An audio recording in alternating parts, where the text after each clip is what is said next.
ಓಂ ಶಾಂತಿ. Date ಆಗಿದೆ 2 August 1975. ಅವ್ಯಕ್ತ ಬಾಪ್ದಾದ ಮಧುಬನ. ಅವ್ಯಕ್ತ ಮುರಳಿ ಮಹಾವಾಕ್ಯ ಆಗಿದೆ, ವಿದೇಶ ಮೇ ಈಶ್ವರೀಯ ಸೇವಾ ಕಾ ಮಹತ್ವ. ವಿದೇಶದಲ್ಲಿ ಈಶ್ವರೀಯ ಸೇವೆಯ ಮಹತ್ವ ಏನು ಅಂತ ಬಾಬಾ ಇವತ್ತು ಹೇಳ್ತಾರೆ. डबल विदेशी बच्चों के लिए विदेशी बनने वाले ज्योतिर्मय ब्रह्मा महातत्व के वासी शिव बाबा बोले. डबल विदेशी ಮಕ್ಕಳಿಗಾಗಿ ವಿದೇಶಿ ಬನನೆ ವಾಲೆ, ವಿದೇಶಿ ಆಗುವಂತಹ ಜ್ಯೋತಿರ್ಮಯ ಬ್ರಹ್ಮ ಮಹಾತತ್ವದಲ್ಲಿ ವಾಸ ಮಾಡ್ತಕ್ಕಂತಹ ಶಿವ ಬಾಬಾ ಹೇಳ್ತಾರೆ, ಬಾಪ್ ದಾದಾ ಕೆ ಸಮ್ಮುಖ ಕೌನ್ ಸೆ ಬಚ್ಚೆ ಸದಾ रहते हैं. ಬಾಪ್ ದಾದಾರವರ ಎದುರುಗಡೆ ಯಾವ ಮಕ್ಕಳು ಯಾವಾಗಲೂ ಇರ್ತಾರೆ.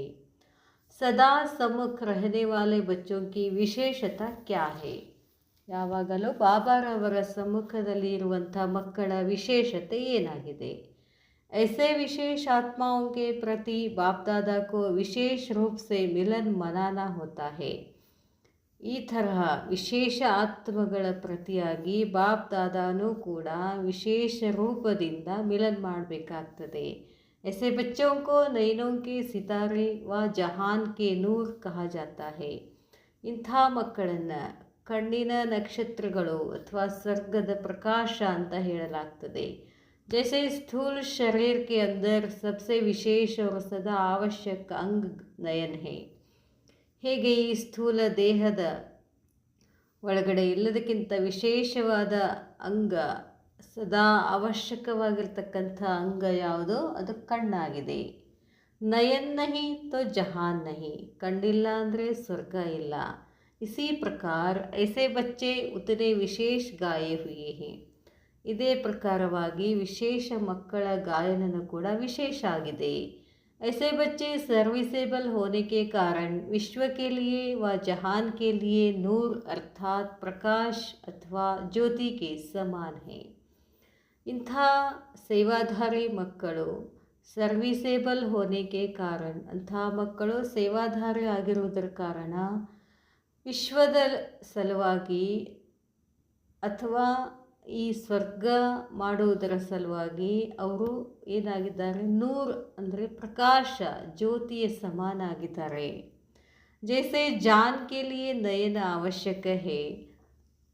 ಹೇಗೆ ಈ ಜೀವಕ್ಕೆ ಕಣ್ಣಿಂದು ಎಷ್ಟು ವಿಶೇಷವಾದಂಥ ಅವಶ್ಯಕತೆ ಇದೆಯೋ, ವೈಸೆ ಹಿ ಹಾಗೆಯೇ ಜಹಾನ್ ಕೆ ಲಿಯೆ ಸ್ವರ್ಗಕ್ಕಾಗಿ ನೂರ್ ಅವಶ್ಯಕ ಹೇ. ನೂರ್ ಅಂದರೆ ಪ್ರಕಾಶ ಅವಶ್ಯಕ ಇದೆ, ಬೆಳಕು ಅವಶ್ಯಕ ಇದೆ. ಅಗರ್ ಐಸಿ ಆತ್ಮ ಯೇ ನಿಮಿತ್ತ ನಹಿ ಬನೆ ತೋ ಜಹಾನ್ ಜಂಗಲ್ ಬನ್ ಜಾತಾ ಹೇ. ಈ ಥರ ವಿಶೇಷ ಆತ್ಮಗಳು ಸ್ವರ್ಗ ನಿರ್ಮಾಣ ಮಾಡಲಿಕ್ಕೆ ನಿಮಿತ್ತ ಆಗಲಿಲ್ಲ ಅಂತಂದರೆ ಈ ಜಹಾನ್ ಸ್ವರ್ಗ ಏನಾಗ್ಬಿಡ್ತದೆ, ಕಾಡಾಗ್ಬಿಡ್ತದೆ. ಅರ್ಥಾತ್ ಜಹಾನ್ ಜಹಾನ್ ನಹಿ ರಹಿತಾ, ಸ್ವರ್ಗ ಸ್ವರ್ಗದ ಹಾಗೆ ಇರೋದಿಲ್ಲ. ऐसे ही सदा स्वयं को भी सितारा ही समझकर कर्म करते हो. ಇದೇ ಥರ ನೀವು ಕೂಡ ನಾನೊಂದು ನಕ್ಷತ್ರ, ವಿಶ್ವ ಕಲ್ಯಾಣ ಮಾಡಲಿಕ್ಕೆ ನಾನೊಂದು ಬೆಳಕು ಅಂತ ಅಂದ್ಕೊಂಡಿದ್ದೀರಿ, ನೀವು ತಿಳ್ಕೊಂಡಿದ್ದೀರಾ ಅಂತಾರೆ ಬಾಬಾ. ಸಿತಾರ ಭೀ ಚಮಕ್ತಾ ಹುವಾ ಸಿತಾರ. ನಕ್ಷತ್ರ ಅಂದ್ರೇನು, ಹೊಳೆಯುವ ನಕ್ಷತ್ರ. ಐಸೆ ಬಚ್ಚೆ ಹಿ ಬಾಪ್ ದಾದಾಕ್ಕೆ ನೈನೋ ಮೇ ಸಮಾಯೆ ಹುಯೆ. ಇಂಥ ಮಕ್ಕಳು ಬಾಪ್ ದಾದಾರವರ ಕಣ್ಣಿನಲ್ಲಿ ಸಮಾವೇಶ ಆಗಿರ್ತಾರೆ. ಅರ್ಥಾತ್ ಅಂದರೆ ಬಾಪ್ ಕಿ ಲಗನ್ ಮೇ ಸದಾ ಮಗನ್ ರಹನೆ ವಾಲೆ ಹೇ. ಇಂಥ ಆತ್ಮಗಳು ಸದಾ ಪರಮಾತ್ಮನ ನೆನಪಿನಲ್ಲಿ ಮಗನಾಗಿರ್ತಾರೆ. ಸಾಥ್ ಸಾಥ್ ಉನ್ಕೆ ನೈನೋ ಮೇ ಭೀ ಸದಾ ಬಾಪ್ ದಾದಾ ಸಮಾಯ ಹುವಾ रहता है. ಜೊತೆ ಜೊತೆಗೆ ಅವರ ಕಣ್ಣುಗಳಲ್ಲಿ ಯಾವಾಗಲೂ ಯಾರು ಕಾಣಿಸ್ತಿರ್ತಾರೆ, ಬಾಪ್ ದಾದಾ ಕಾಣಿಸ್ತಿರ್ತಾರೆ, ಸಮಾವೇಶ ಆಗಿರ್ತಾರೆ. ऐसे नैनों के नूर सिवाय बाप के और कोई भी व्यक्ति व वस्तु को देखते हुए भी नहीं देखते. ಇಂಥ ನೈನೋಂಕೆ ನೂರು ಕಣ್ಣಿನ ನಕ್ಷತ್ರಗಳು ಅಂದರೆ ಇಂಥ ಆತ್ಮಗಳು, ಅವರು ತಂದೆ ಬಿಟ್ಟು ಬೇರೆ ಏನೂ ಅವ್ರ ಕಣ್ಣಿಗೆ ಕಾಣಿಸೋದಿಲ್ಲ, ಕಾಣಿಸಿದ್ರು ನೋಡದ ಹಾಗೆ ಇರ್ತಾರೆ. ऐसी स्थिति बनी है. ಇಂಥ ಸ್ಥಿತಿ ಆಗಿದೆಯಾ, ಅಥವಾ ಅಬ್ ತಕ್ ಭಿ ಅವ್ರ ಕುಚ್ ದಿಖಾಯಿ ದೇತಾ ಹೈ.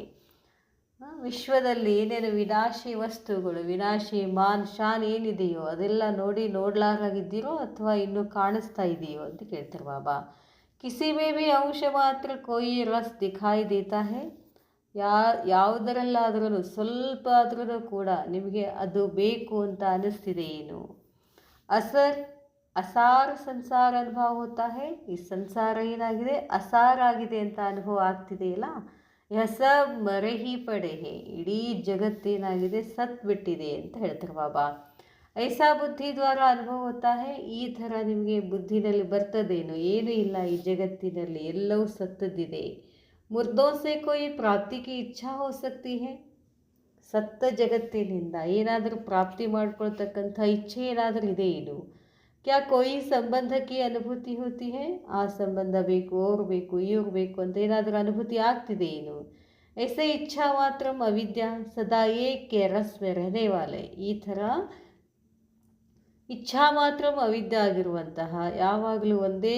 ರಸದಲ್ಲಿರುವಂತಹ ಏಕರಸ ಸ್ಥಿತಿ ವಾಲೆ ಬನ್ ಚುಕ್ಕೆ ಹೋ ಒಂದೇ ರಸದ ಸ್ಥಿತಿನಲ್ಲಿ ಇರ್ತಕ್ಕಂಥವ್ರು ಆಗಿದ್ದೀರಾ ಅಥವಾ अब तक भी मुर्दों से किसी प्रकार की प्राप्ति की कामना है ಬಾಬಾ ಹೇಳ್ತಾರೆ ಒಬ್ಬ ತಂದೆಯ ನೆನಪಿನ ಏಕರಸದ ಸ್ಥಿತಿನಲ್ಲಿ ಇದ್ದೀರೋ ಅಥವಾ ಇನ್ನು ಈ ಸತ್ತ ಜಗತ್ತಿನಿಂದ ಏನಾದರೂ ಪ್ರಾಪ್ತಿ ಮಾಡ್ಕೊಳ್ತಕ್ಕಂಥ ಇಚ್ಛೆಯನ್ನಾದರೂ ಇಟ್ಕೊಂಡಿರೇನು ಅಂತಾರೆ ಬಾಬಾ या कोई विनाशी रस अपनी तरफ आकर्षित करते हैं विनाशी रस तम कड़ आकर्षित ಆಗ್ತದೇನು जब तक कोई प्राप्ति की इच्छा व कामना है ಎಲ್ಲಿವರೆಗೂ ಪ್ರಾಪ್ತಿಯ ಇಚ್ಛೆ ಇರ್ತದೋ ಪ್ರಾಪ್ತಿ ಕಿ ಇಚ್ಛಾ ಪ್ರಾಪ್ತಿ ಪಡ್ಕೊಳ್ಬೇಕು ಅನ್ನೋದು ಏನಾದರೂ ಇಚ್ಛೆ ಇದ್ದರೆ ಯಾ ಕೋಯಿ ರಸ್ ಕಾ ಆಕರ್ಷಣ ಹೈ तो बाप दादा के नैनों के सितारे नहीं बन सकते ಸತ್ತಿರುವ ಜಗತ್ತಿನ ಕಡೆ ಏನಾದರೂ ಒಂದು ಅಂಶ ಮಾತ್ರ ಆಕರ್ಷಣೆ ಇದ್ದರೂ ಕೂಡ ಬಾಬಾರವರ ಕಣ್ಣಿನ ನಕ್ಷತ್ರಗಳು ಆಗಲಿಕ್ಕೆ ಸಾಧ್ಯ ಇಲ್ಲ ಸದಾ ನೈನೋಮೆ ಬಾಪ್ ದಾದಾ ಸಮ ನಹಿ ಸಕ್ತೆ ಯಾವಾಗಲೂ ತಂದೆನೇ ಸಮಾವೇಶ ಆಗಲಿಕ್ಕೆ ಸಾಧ್ಯ ಇಲ್ಲ एक है ऐसी विशेष आत्माएं जिन्हों को नूरे रतन व नैनों के सितारे व जहान के नूर कहते हैं ಇಂಥ ಮಕ್ಕಳಿಗೆ ಯಾವಾಗಲೂ ದೃಷ್ಟಿನಲ್ಲಿ ಮನಸ್ಸಿನಲ್ಲಿ ಕಣ್ಣಿನಲ್ಲಿ ಕೇವಲ ಒಬ್ಬ ತಂದೆ ನೆನಪಿಟ್ಕೊಂಡು ಏಕರ ಸ್ಥಿತಿನಲ್ಲಿರ್ತಾರೋ ಅಂಥ ವಿಶೇಷ ಆತ್ಮಗಳು ಜಿನೋಂಕೋ ನೂರೇ ರತನ್ ಅವ್ರಿಗೆ ಏನಂತಾರೆ ಪ್ರಕಾಶ ರತನ್ ನೈನೋಂಕೆ ಸಿತಾರೆ ಕಣ್ಣಿನ ನಕ್ಷತ್ರ ಅಥವಾ ಜಹಾನ್ಕೆ ನೂರು ಸ್ವರ್ಗದ ಬೆಳಕು ಪ್ರಕಾಶ ಅಂತ ಹೇಳ್ತಾರೋ तो फर्स्ट नंबर में तो नैनों के नूर है ಫಸ್ಟ್ ನಂಬರ್ ಆತ್ಮಗಳು ಯಾರು ಬಾಬಾರವರ ಕಣ್ಣಿನ ಕಣ್ಮಣಿ ಅಥವಾ ನಕ್ಷತ್ರ ಅಂತ ಹೇಳ್ತಾರೆ ಇನ್ನು ಸೆಕೆಂಡ್ ನಂಬರ್ ಕ್ಯಾ ಹೇ ಸೆಕೆಂಡ್ನಲ್ಲಿರ್ತಕ್ಕಂಥ ಆತ್ಮಗಳು ಹೆಂಗಿರ್ತಾರೆ ಜೈಸೆ ನೂರೇ ರತನ್ ಪ್ರಸಿದ್ಧ ಹೇ ನೂರೇ ಜಹಾನ್ ವ जहान के नूर इसी प्रकार सेकेंड नंबर वाले किस रूप में प्रसिद्ध है ಹೇಗೆ ನಂಬರ್ 1 ಆತ್ಮಗಳು ನೂರೇ ರತನ್ ಆಗಿದ್ದಾರೆ ಜಹಾನ್ ಕೆ ನೂರ್ ಆಗಿದ್ದಾರೋ ಪ್ರತಿ ಸೆಕೆಂಡ್ ಇಸ್ ಪ್ರಕಾರ ಸೆಕೆಂಡ್ ನಂಬರ್ ವಾಲೆ ಇದೇ ಥರ ಸೆಕೆಂಡ್ ನಂಬರ್ನವರು ಯಾವ ರೂಪದಿಂದ ಪ್ರಸಿದ್ಧಿಯಾಗ್ತಾರೆ ಫಸ್ಟ್ ನಂಬರ್ನವರು ನೂರೇ ರತನ್ ಆ ರೀತಿಯಿಂದ ಪ್ರಸಿದ್ಧಿಯಾದರೆ ಸೆಕೆಂಡ್ ನಂಬರ್ನವರು ಹೆಂಗೆ ಪ್ರಸಿದ್ಧಿ ಇದ್ದಾರೆ ಭುಜಾಂಕೆ ರೂಪ ಮೇ ಎರಡನೇ ಸೆಕೆಂಡ್ ನಂಬರ್ದವರು ಹೆಂಗಿದ್ದಾರೆ ಭುಜಗಳ ರೂಪದಲ್ಲಿ ಬ್ರಹ್ಮಕ್ಕೆ ಭುಜಾಯೇ ಅನೇಕ ದಿಖಾತೆ ಹೇ ಬ್ರಹ್ಮನಿಗೆ ಅನೇಕ ಭುಜಗಳನ್ನು ತೋರಿಸ್ತಾರೆ ಸೆಕೆಂಡ್ ನಂಬರ್ ವಾಲಿ ಭುಜಾಯೇ ಜರೂರ್ ಹೇ ಸೆಕೆಂಡ್ ನಂಬರ್ದವ್ರು ಹೆಂಗಿದ್ದಾರೆ ಬ್ರಹ್ಮ ಬಾಬಾರವ್ರಿಗೆ ಭುಜಗಳಾಗಿದ್ದಾರೆ ಅರ್ಥಾತ್ ಸಹಯೋಗಿ ಆತ್ಮಾಯೇ ಹೇ ಅಂದರೆ ಏನು ಸೇವೆ ಇದೆಯೋ ಆ ಎಲ್ಲ ಸೇವೆಯಲ್ಲಿ ಜಿ ಹುಜೂರ್ ಅಂದ್ಕೊಂಡು ಬ್ರಹ್ಮ ಬಾಬಾಗೆ ಏನಾಗಿದ್ದಾರೆ ಸಹಯೋಗಿ ಆಗಿದ್ದಂಥವರು ಸೆಕೆಂಡ್ ನಂಬರ್ तो स्वयं को फर्स्ट नंबर में समझते हो या सेकेंड नंबर के ಈಗ ನೀವು ಚೆಕ್ ಮಾಡ್ಕೊಳ್ಳಿ ಫಸ್ಟ್ ನಂಬರ್ದವರ ಅಥವಾ ಸೆಕೆಂಡ್ ನಂಬರ್ದವರ ಲಂಡನ್ का ग्रुप कौन से नंबर में है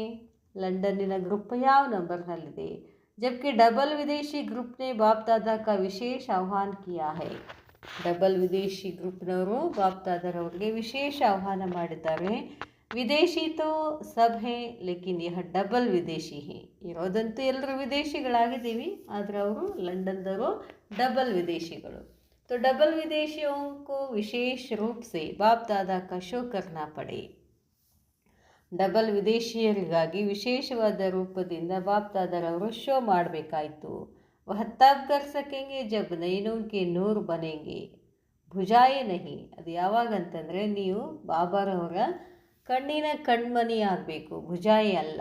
ವಿದೇಶಿಯೋಂಕೋ ಸರ್ವಿಸ್ ಕಾ ನಯಾ ಪ್ಲ್ಯಾನ್ ಬನಾನಾ ಚಾಹಿಯೇ. ವಿದೇಶಿಯರು ನೀವು ಸರ್ವೀಸಿನ ಹೊಸ ಹೊಸ ಪ್ಲ್ಯಾನ್ಗಳನ್ನು ಮಾಡಬೇಕಾಗ್ತದೆ. जैसे भारत में निवास करने वाली सर्विसेबल आत्माएं नई नई ಇನ್ವೆನ್ಷನ್ ನಿಕಾಲ್ತಿ ಹೇ. ಹೇಗೆ ಭಾರತದಲ್ಲಿರ್ತಕ್ಕಂಥ ನಿವಾಸಿಗಳು ಏನು ಮಾಡ್ತಿದ್ದಾರೆ, ಭಾರತದಲ್ಲಿ ನಿವಾಸ ಮಾಡಲಿಕ್ಕೆ ಸರ್ವಿಸೇಬಲ್ ಆತ್ಮಗಳು ಹೊಸ ಹೊಸ ಇನ್ವೆನ್ಷನ್ಗಳನ್ನು ಮಾಡಬೇಕು, ಸಂಶೋಧನೆಗಳನ್ನು ಮಾಡಬೇಕಾಗ್ತದೆ. ಐಸೆ ಡಬಲ್ ವಿದೇಶಿಯೋನೆ ಕ್ಯಾ ಇನ್ವೆನ್ಷನ್ ನಿಕಾಲಿ ಹೇ. ಇಂಥ ಡಬಲ್ ವಿದೇಶಿಯರು ಹೊಸ ಇನ್ವೆನ್ಷನ್ ಏನು ಮಾಡಿದ್ದೀರಾ.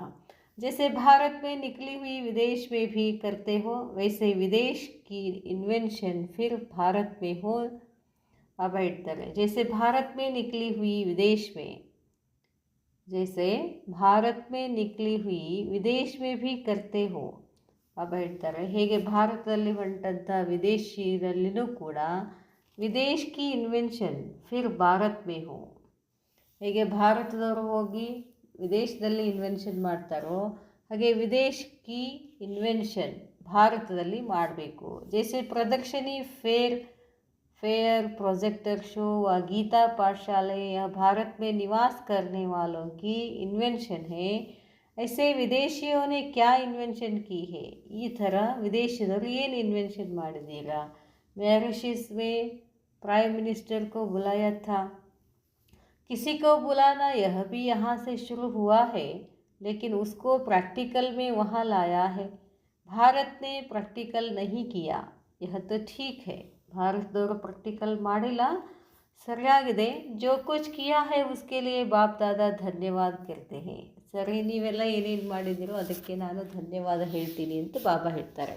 ಲೇಕಿನ್ ವಹಾ ಸೆ ಕೋಯಿ ನೈ ಇನ್ವೆನ್ಷನ್ ನಿಕ್ಲಿ ಹೇ. ಅಲ್ಲಿಂದ ಏನಾದರೂ ಹೊಸ ಸಂಶೋಧನೆಗಳು ಬಂದಿದ್ದಾವ. विदेशियों को ऐसी कोई विहंग मार्ग की सर्विस इन्वेंशन विदेश के वातावरण प्रमाण निकालनी है जो थोड़े समय के अंदर विदेश में संदेश पहुंच जाए. अब ಹೇಳ್ತಾರೆ ಈ ಥರ ಇನ್ವೆನ್ಷನ್ ಮಾಡಿ ಸಂಶೋಧನೆ ಮಾಡಿ ಫಾಸ್ಟಾಗಿ ವಿಹಂಗ ಮಾರ್ಗದಿಂದ ಏನಾಗಬೇಕು, ಸರ್ವಿಸ್ ಆಗಬೇಕು, ಸೇವೆ ಆಗಬೇಕು ಅಂತ ಹೇಳ್ತಾರೆ ಬಾಬಾ. ಹೇಳ್ತಾರೆ जो थोड़े समय ಸ್ವಲ್ಪ ಸಮಯದಲ್ಲಿ ಎಲ್ಲ ವಿದೇಶದಲ್ಲಿ ಸಂದೇಶ ಮುಟ್ಟಿ ಬರಬೇಕು. टीवी व रेडियो में आप लोगों का आता है वह तो वहाँ के लिए कॉमन बात है. ಟಿವಿನಲ್ಲಿ ಬರೋದು, ರೇಡಿಯೋನಲ್ಲಿ ಬರೋದು ಅಲ್ಲೇನದು ಕಾಮನ್ ಇದೆ. जैसे आपका आता है जैसे वैसे औरों को भी आता है. इंडिया में यह बड़ी बात है, लेकिन यही बात कई स्थानों में कॉमन है. तो जितना पुरुषार्थ किया है, थोड़े समय में हिम्मत उमंग उत्साह दिखलाते हुए सर्विस को आगे बढ़ाया है, उसके लिए बाप दादा लास्ट इज फास्ट का टाइटल तो देते ही हैं, लेकिन अब आपस में सब विदेशी मिलकर ऐसी नई इन्वेंशन निकालो जो विदेश में इतना फोर्स का आवाज़ हो जो वह भारतवासियों तक पहुँचे. ವಿದೇಶಿಯರು ಹೊಸ ಹೊಸ ಸಂಶೋಧನೆಗಳನ್ನು ಮಾಡಿ ಎಲ್ಲರೂ ಸೇರಿಕೊಂಡು ಆ ಸಂದೇಶ ಎಲ್ಲರಿಗೂ ಹೋಗಬೇಕು, ಎಲ್ಲರಿಗೂ ಹೋಗಿದೆ ಅನ್ನೋ ಸಂದೇಶ ಭಾರತವಾಸಿಗಳಿಗೆ ಮುಟ್ಟಬೇಕು. ವಿದೇಶ್ ಕಿ ಸರ್ವಿಸ್ ಕಾ ಮೂಲ ಫೌಂಡೇಶನ್ ಹಿ ಯಹ ಹೇ. ವಿದೇಶದವರ ಸರ್ವಿಸಿಯ ಮೂಲ ಫೌಂಡೇಶನ್ನೇ ಇದಾಗಿದೆ. ಕಿ ಏನಂದರೆ ವಿದೇಶ್ ಕಿ ಆವಾಜ್ ದ್ವಾರ, ವಿದೇಶದಲ್ಲೇ ಸಂದೇಶ ಹುಟ್ಟಿದೆ ಅನ್ನೋ ಆವಾಜದಿಂದ ಭಾರತಕ್ಕೆ ಕುಂಭಕರ್ಣ ಜಾವೇಂಗೆ, ಭಾರತದಲ್ಲಿ ಮಲ್ಕೊಂಡವರು ಎದ್ದೇ ಹೇಳಬೇಕು. ಆ ರೀತಿ ನೀವೇನು ಮಾಡಬೇಕು, ವಿದೇಶದವರು ಪ್ರೋಗ್ರಾಮ್ ಮಾಡಬೇಕು. विदेश सर्विस की एम ऑब्जेक्ट यह है, विदेश में दिखाया यह कोई बड़ी बात नहीं है. उस लक्ष्य से विदेश की सेवा ड्रामा में नूंधी हुई है और अब तक भी कोई भी इन्वेंशन का आवाज़ विदेश से ही होता आया है. इन्वेंशन भारत की ही होती है, लेकिन भारतवासी भारत के इन्वेंशन को विदेशियों द्वारा ही मानते आए हैं. ಬಾಬಾ ಹೇಳ್ತಾರೆ ಎಲ್ಲ ಸಂಶೋಧನೆಗಳೆಲ್ಲ ಭಾರತದಲ್ಲೇ ಆಗಿರುವಂಥದ್ದು. ಆದರೆ ಭಾರತದಲ್ಲಿ ಸಂಶೋಧನೆಗಳ ಆಗಿರೋದು ಇಲ್ಲಾಗಿದ್ದು ನೋಡಿ ಇವರು ಮಾನ್ಯ ಮಾಡೋದಿಲ್ಲ. ಇದನ್ನು ಬೇರೆ ದೇಶದವ್ರು ಬಂದು ಹೇಳಿದರೆ ಇವ್ರು ಹ್ಞೂ ಅಂದುಬಿಡ್ತಾರೆ. ಈಗೆಲ್ಲ ಹಿಂದ್ಗಡೆ ಏನೇನು ಸಂಶೋಧನೆಗಳು ಆಗಿದ್ದಾವೆ ನಮ್ಮಲ್ಲಿ, ಅನೇಕ ವೈಜ್ಞಾನಿಕ ಸಂಶೋಧನೆಗಳು ನಮ್ಮಲ್ಲೇ ಆಗಿದ್ದಾವೆ. ಇವೆಲ್ಲ ಚರಕ ಮಹರ್ಷಿ, ಆ ಮಹರ್ಷಿ, ಪತಂಜಲಿ ಮಹರ್ಷಿ ಅವರೆಲ್ಲ ಎಷ್ಟೊಂದು ಸಂಶೋಧನೆಗಳನ್ನು ಮಾಡಿದರೂ ನಮ್ಮವ್ರು ಮಾಡಿದ ಸಂಶೋಧನೆಗಳೇ ನಮ್ಗೆ ಗೊತ್ತಾಗಿಲ್ಲ. ಯಾವಾಗ ಗೊತ್ತಾದವು ಅಂತಂದರೆ ವಿದೇಶದವರು ಇವುಗಳನ್ನು ತಗೊಂಡೋಗಿ ಸ್ಟಡಿ ಮಾಡಿ ಅವರು ಹೊರಗೆ ತಂದಾಗ ನಮಗೆ ಗೊತ್ತಾಗಿರುವಂಥದ್ದು. ಏನಂತ, ನಮ್ಮ ದೇಶದವರು ಇದನ್ನೆಲ್ಲ ಮಾಡಿದ್ದಾರೆ ಅಂತ. ಅದನ್ನು ಹೇಳ್ತಾರೆ ಬಾಬಾ. भारतवासी भारत की इन्वेंशन को विदेशियों द्वारा ही मानते आए हैं. ऐसे ही यह ईश्वरीय प्रत्यक्षता की आवाज़ विदेश सर्विस ही भारत में नाम बाला करेगी. ಇದೇ ಥರ ಈಶ್ವರೀಯ ಪ್ರತ್ಯಕ್ಷತೆಯ ಆವಾಜ್ ಕೂಡ ವಿದೇಶಿ ಸೇವೆಯಿಂದಲೇ ಭಾರತದಲ್ಲಿ ಪ್ರಸಿದ್ಧಿಯಾಗುವುದು. तो ವಿದೇಶಿ इस कार्यार्थ निमित्त बने हुए हैं. ಅದಕ್ಕಾಗಿ ವಿದೇಶದವರು ಈ ಕಾರ್ಯಾರ್ಥವಾಗಿ ನಿಮಿತ್ತ ಆಗಿದ್ದಾರೆ. इसलिए अब ऐसे इन्वेंशन निकालो, कोई ऐसी आत्मा को निमित्त बनाओ जिनके अनुभव का आवाज़ हो, मुख का आवाज़ नहीं. ಬಾಬಾ ಹೇಳ್ತಾರೆ, ಇಂಥ ಆತ್ಮವನ್ನು ನಿಮಿತ್ತ ಮಾಡಿ ಅವರ ಆವಾಸದಿಂದನೇ ಅನುಭವ ಆಗಬೇಕು, ಬಾಯಿಯಿಂದಲ್ಲ, ಅವರ ಅನುಭವದಿಂದ ಆವಾಜ್ ಬರಬೇಕು. ಅನುಭವಕ ಆವಾಜ್ ವಿದೇಶ ಸೇ ಭಾರತ ತಕ್ ಪਹੁಂಚೆ. ಅವರ ಅನುಭವದ ಸಂದೇಶ ಈ ಭಾರತದಲ್ಲಿ ವಿದೇಶದಿಂದ ಭಾರತಕ್ಕೆ ಮುಟ್ಟಬೇಕು. ಅಂತಿಮ ಸಮಯ ವಿದೇಶ ಸೇವಾಕೋ ಇತನಾ ಮಹತ್ವ ಕ್ಯೂ ದಿಯಾ. ಅಂತಿಮ ಸಮಯದಲ್ಲಿ ವಿದೇಶಿಯರಿಗೆ ಯಾಕೆ ಇಷ್ಟು ಮಹತ್ವ ಕೊಟ್ಟರು? जबकि जाने वालों का भी संकल्प होता है कि ऐसे नाजुक व नज़दीक समय पर विदेश में क्यों भेजा जाता है. बाबा ಹೇಳ್ತಾರೆ, जबकि जाने वालों का भी संकल्प होता है, ಹೋಗುವಂಥವರ ಸಂಕಲ್ಪ ಇರ್ತದೆ. ಏನು? ऐसे नाजुक व नज़दीक समय पर, ಇಷ್ಟು ನಾಜೂಕ ಸಮಯ, ಸಮೀಪ ಇದೆ ಸಮಯ, ವಿದೇಶದಲ್ಲಿ ಯಾಕೆ ಕಳಿಸಿದ್ದಾರೆ? जबकि अंत में विदेश से भारत में ही आना है. ಯಾಕಂದರೆ ಕೊನೆಗೆ ವಿದೇಶದಿಂದ ಭಾರತಕ್ಕೇ ಬರಬೇಕಾಗ್ತದೆ. ಫಿರ್ ಭಿ ವಿದೇಶ ಸೇವಾ ಆಗೆ ಬಡ್ ರಹಿ ಹೈ. ವಿದೇಶಿ ಸೇವಾ ಮುಂದೆ ಹೋಗ್ತಾ ಇದೆ. अच्छे अच्छे हैंड्स विदेश सेवार्थ भेजा जा रहे हैं, जबकि भारत में आवश्यकता है. ಒಳ್ಳೊಳ್ಳೆ ಹ್ಯಾಂಡ್ಸ್ಗಳನ್ನು, ಒಳ್ಳೊಳ್ಳೆ ದಾದಿಗಳನ್ನು ಎಲ್ಲ ಏನು ಮಾಡಿದರು, ಫಾರಿನ್ ಕಳಿಸಿದರು ಸೇವೆಗಾಗಿ. ಆದರೆ ಅವ್ರದ್ದೆಲ್ಲ ಈ ಅವಶ್ಯಕತೆ ಇಲ್ಲಿತ್ತು, ಆದರೂ ಕಳಿಸಿದರು. ನಿಮಂತ್ರಣ ಹೇ ಫಿರ್ ಭಿ ಕ್ಯೋ ಭೇಜಾ ಜಾ ರಹಾ ಹೈ. ಇಲ್ಲೇ ನಿಮಂತ್ರಣ ಇದೆ, ಯಾಕೆ ಹೊರಗಡೆ ಕಳಿಸ್ತಿದ್ದಾರೆ? और यह भी जानते हैं कि अन्य मतांतरों का स्वर्ग में आने का पाठ नहीं है. और यह भी जानते हैं, ಇದನ್ನು ಗೊತ್ತಿದೆ, अन्य मतांतरों का स्वर्ग में आने का पार्ट नहीं है. ಬೇರೆ ಧರ್ಮದವರು ಸ್ವರ್ಗದಲ್ಲಿ ಬರಲಿ ಅವ್ರ ಪಾತ್ರ ಇಲ್ಲ. ಲೇಕಿನ್ ಜೋ ಟ್ರಾನ್ಸ್ಫರ್ हो गए हैं, ಯಾಕಂದರೆ ದೇವಿ ದೇವತೆಗಳ ಧರ್ಮದಲ್ಲಿ ಇದ್ದಂಥವರು ಬೇರೆ ಮತದಲ್ಲಿ ಟ್ರಾನ್ಸ್ಫರ್ ಆಗಿ ಹೋಗಿದ್ದೀರಲ್ಲ, ಅವರನ್ನು ಕರ್ಕೊಂಡು ಬರಬೇಕಾಗ್ತದೆ. ಕನ್ವರ್ಟ್ हो गए हैं, उन आत्माओं को अपने आदि धर्म में लाने के लिए भेजा जाता है. ಯಾಕಂದರೆ ಕ್ರಿಶ್ಚಿಯನ್ ಧರ್ಮದಲ್ಲಿನೂ ಕೂಡ ದೇವಿ ದೇವತಾ ಧರ್ಮದವರು ಹೋಗಿ ಸೇರಿಕೊಂಡಿದ್ದಾರೆ, ಅವರನ್ನು ಕರ್ಕೊಂಡು ಬರಬೇಕಾಗ್ತದೆ, ಅವ್ರಿಗೂ ಜ್ಞಾನ ಕೊಡಬೇಕಾಗ್ತದೆ. इसका मूलाधार व विदेश सर्विस की एम ऑब्जेक्ट यह है कि विदेश द्वारा भारत तक आवाज़ पहुँचने का राज ड्रामा में नोंधा हुआ है. ಮತ್ತು ಇನ್ನೂ ಒಂದು ಏನು ಆಧಾರ ಅಂತಂದರೆ, ವಿದೇಶಿ ಸೇವೆ ಮಾಡೋದರ ಉದ್ದೇಶ ಏನು ಅಂತಂದರೆ, ವಿದೇಶಿಯರ ಮುಖಾಂತರ ಭಾರತದವರೆಗೂ ಪರಮಾತ್ಮನ ಜ್ಞಾನದ ಸಂದೇಶ ಇಲ್ಲಿ ಮುಟ್ಟಿದ್ದು, ಅದು ಕೂಡ ಡ್ರಾಮಾದಲ್ಲಿದೆ. इसलिए विदेश की सर्विस को फर्स्ट चांस दिया हुआ है. बाकी गीता पाठशालाएँ खोली और टीवी में बोला, वह कोई एम ऑब्जेक्ट नहीं, वह सब साधन है एम ऑब्जेक्ट तक पहुँचने का. ಇವೆಲ್ಲ ಗೀತಾ ಪಾಠಶಾಲೆ ಅವು ಇವು ಎಲ್ಲ ಟಿ ವಿ ಇವೆಲ್ಲ ಏನಾಗಿದ್ದಾವೆ? ಸಾಧನೆಗಳು. ಏನು? ಏಮ್ ಆಬ್ಜೆಕ್ಟನ್ನು ಮುಟ್ಟೋಕೆ. समझा? तो अब आपस में ऐसे राय करो कि जल्दी से जल्दी भारत तक आवाज़ कैसे फैलावे, विदेश द्वारा भारत में आवाज़ कैसे हो. ಅದಕ್ಕೆ ವಿದೇಶದವ್ರು ನೀವೇನು ಮಾಡಬೇಕಾಗ್ತದೆ? ಬೇಗ ಬೇಗ ಸಂದೇಶವನ್ನು ಕಳಿಸ್ಬೇಕು, ವಿದೇಶದಿಂದ ಭಾರತದವರೆಗೂ ಆ ಸಂದೇಶ ಬಂದು ಮುಟ್ಟಬೇಕು ಅಂತ ಹೇಳ್ತಾರೆ ಬಾಬಾ. अच्छा, मुरली का सार. पहले नंबर के बच्चों को नैनों के नूर कहा जाता है. ಮೊದಲೇ ನಂಬರ್ ಮಕ್ಕಳಿಗೆ ಏನಂತಾರೆ? ಕಣ್ಣಿನ ಕಣ್ಮಣಿ. ऐसे नैनों के नूर सिवाय बाप के और कोई भी वस्तु व व्यक्ति को देखते हुए भी नहीं देखते. ಇಂಥ ನೈನೌಕೇನು ಕಣ್ಣಿನ ಕಣ್ಮಗಳು ಒಬ್ಬ ತಂದೆ ಬಿಟ್ಟು ಬೇರೆ ಯಾವ ವಸ್ತು ವ್ಯಕ್ತಿಗಳ ಆಕರ್ಷಣದಲ್ಲಿ ಬರೋದಿಲ್ಲ, ಕಾಣಿಸೋದೇ ಇಲ್ಲ. ಯಹ ಸಬ್ ಮರೆ ಹಿ ಪಡೆ ಹೇ. ಇಡೀ ಜಗತ್ತೇನಾಗಿದೆ, ಸತ್ತು ಹೋಗಿದೆ. ಐಸಾ ಬುದ್ಧಿ ದ್ವಾರ ಅನುಭವ ಕರ್ತೆ ಹೇ. ಈ ಥರ ನೀವು ಬುದ್ಧಿ ಮುಖಾಂತರ ಅನುಭವ ಮಾಡ್ತೀರಾ. ಕೊಯ್ ಭಿ ವಿನಾಶಿ ರಸ್ ಅಪನಿ ತರಫ್ ಆಕರ್ಷಿತ್ ನಹಿ ಕರ್ತಾ. ಯಾವುದೇ ವಿನಾಶಿ ರಸ ತಮ್ಮ ಕಡೆ ಆಕರ್ಷಿತ ಆಗಬಾರ್ದು. ಸದಾ ಏಕೆ ರಸ್ಮೆ ರಹನೆ ವಾಲೆ, ಯಾವಾಗಲೂ ಒಂದೇ ರಸದಲ್ಲಿರುವಂತಹ ಏಕರ ಸ್ಥಿತಿ ವಾಲೆ ಹೋತೆ ಹೇ.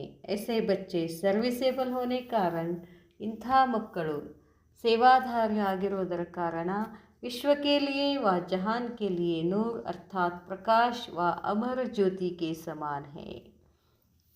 ವಿದೇಶ की ಸರ್ವಿಸ್ का ಮೂಲ ಫೌಂಡೇಶನ್ ಯಹ है.